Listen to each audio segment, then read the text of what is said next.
आज अकबर बादशाह का दरबार लगा हुआ है। बहुत बहुत बड़े विद्वान वहाँ पर बैठे हुए हैं, बड़े बड़े योद्धा, बड़े बड़े मंत्री वहाँ पर विराजमान हैं।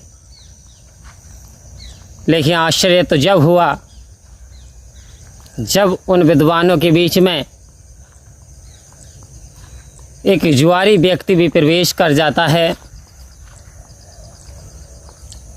और जुआरी व्यक्ति पहले तो प्रणाम करता है, जो जनमानस वहाँ पे बैठा हुआ था राजा को अदब के साथ प्रणाम करता है।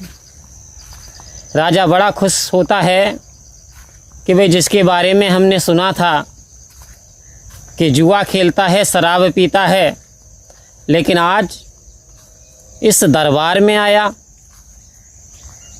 राजा ने आदर सहित उसे भी बैठाने का इंतज़ाम कराया।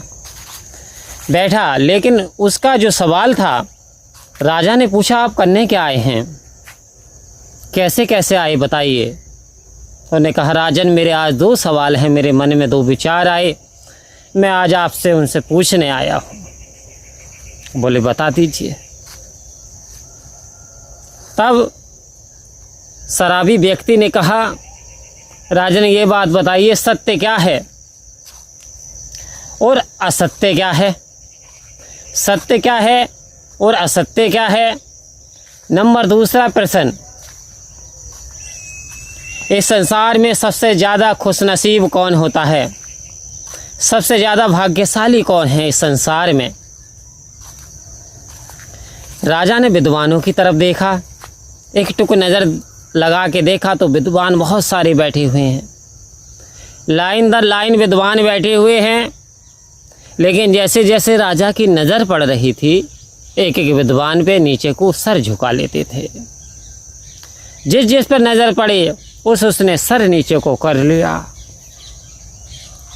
अब राजा बड़ा आश्चर्य में हुआ कि एक जुआरी व्यक्ति के प्रश्न का जवाब नहीं दिया जाएगा। यदि कोई विद्वान पूछ लेता तो क्या आलम होता। उन्हें बड़ी शर्मिंदगी हुई। तभी ठीक राजा की दृष्टि जब बीरबल वजीर पर पड़ी तो बीरबल वजीर का सर झुका नहीं, ऊंचा सर था। तो राजा में कुछ खौफ जागी, आशा जागी और राजा ने कहा क्या बीरबल आप इन महाशय के प्रश्न का जवाब दे सकते हैं। बीरबल ने कहा जी महाराज जवाब मैं दे सकता हूँ। तो बोले इनके प्रश्न का हल क्या है। तो सभी जो जितने भी थे वहाँ पे मंत्री बैठे हुए थे, उनके धीरे धीरे थोड़े चेहरों पे रौनकें आई और जितने विद्वान थे उन्होंने सर ऊपर को उठाया, सोचने लगे कि सत्य तो ये राजा है, सत्य तो इनका राज्य है, सत्य तो इनके कार्य हैं जो ये करते हैं, जो न्याय करते हैं, न्यायप्रिय राजा हैं, सत्य राजा हैं, ये सभी का प्रजा पालक करते हैं। तो सबके मनों में ऐसे विचार आने लगे कि सत्य तो आखिर राजा ही हैं। ये जब सवालों के जवाब कुछ विद्वान उठ कर के खड़े हुए, कहा सत्य राजा हैं, ये प्रजा का पालक करते हैं, प्रजा पालन करते हैं, प्रजा की भलाई के काम करते हैं, सत्य राजा हैं।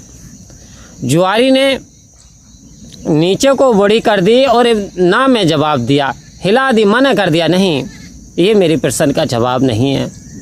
आखिर सत्य है क्या जो कभी नहीं मिटता, जो अजर अमर अविनाशी है, अनंत है, तीन काल है, सत्य तू मिथ्या है संसार।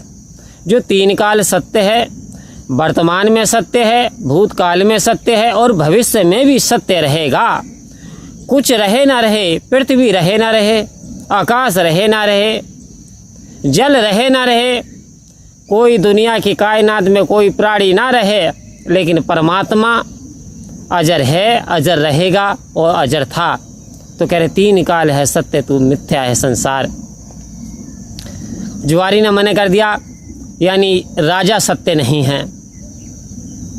तब बीरबल वजीर उठ करके खड़े हुए, कह रहे ये परमात्मा सत्य है, इसका ज्ञान सत्य है, ये पार ब्रह्म सत्य है, जो कि घट घट में समाया हुआ है, जो सुपर पावर है सारे संसार की, सर्वशक्तिमान परमपिता परमात्मा है। मनुष्य इसे विभिन्न विभिन्न नामों से पुकारते हैं।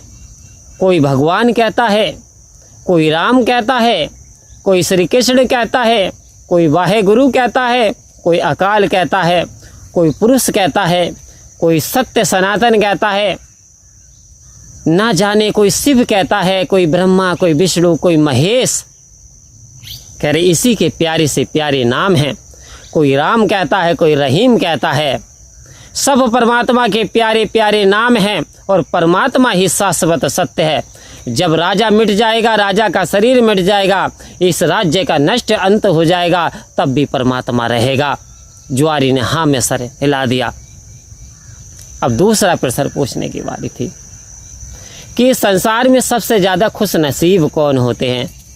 तो किसी ने कहा खुश नसीब वो होता है जिसके माँ बाप होते हैं, वो खुश नसीब होता है साहब। उसे चिंता नहीं होती, उसे फिक्र नहीं होती, उसे टेंशन नहीं होती, क्योंकि माँ बाप का साया बहुत बड़ा साया होता है।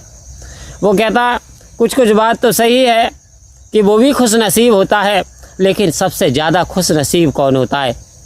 तो दूसरे विद्वान का जो जवाब था, सबसे ज़्यादा खुश नसीब बोले जिसके पास तिजोरी भरी हुई हो, बहुत ज़्यादा पैसा हो, क्योंकि प्रथम सुख घर में हो माया, दूसरा सुख पतिव्रती हो नारी, तीसरा सुख निरोगी हो काया। तो उन्होंने विद्वानों ने ऐसे कुछ तर्क दिए कि सबसे प्रथम सुख यानी वही है कि जिसके घर में माया वाया भरी हुई हो, दौलत से भरी हो, वो सबसे ज़्यादा भाग्यशाली है। अब जुआरी की तरफ देखा तो जुआरी ने नाम में सर हिला दिया, बोले नहीं, वो सबसे बड़ा भाग्यशाली नहीं है। तो फिर राजा ने कहा बीरबल वजीर से, क्या आप इनकी प्रश्न का एक जो जवाब है वो दे सकते हैं? ये संतुष्ट नहीं हो पा रहा राजा ने। बीरबल वजीर ने कहा जी। बीरबल वजीर ने कहा सबसे बड़ा भाग्यशाली वो जीव होता है, क्योंकि 83,99,999 योनियां भोगने के उपरांत इस जीव आत्मा को मनुष्य का हीरा जन्म मिला, और इस हीरे जन्म में यदि इसने अपने अंतिम लक्ष्य पार ब्रह्म परमात्मा की जानकारी कर ली, यानी नाम रतन रूपी धन पा लिया, तो वास्तव में वो सबसे बड़ा भाग्यशाली होता है। राजा बोला क्यों? क्योंकि वो आवागमन के बंधन से मुक्त हो जाता है, वो निजात मिल जाती है, उसकी आत्मा परमात्मा को पा लेती है। सारे धन गायब हो सकते हैं, लेकिन ये ब्रह्म रूपी ज्ञान, ये ब्रह्म रूपी जो ध्यान है, ज्ञान है, वास्तव में ये गायब नहीं होता।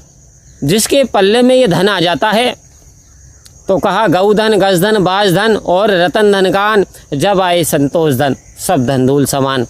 कह रहे इसी का नाम संतोष है, संतुष्टि आ जाती है। तो सबसे बड़ा भाग्यशाली है जिसके हिस्से में पार ब्रह्म परमात्मा का ज्ञान आया, और ज्ञान आकर के भी यदि हम झुठला दें, ना चल पाएँ, तो वास्तव में जीवन का कल्याण नहीं होने वाला। परम प्यार से बोलिए धन्यवाद जी।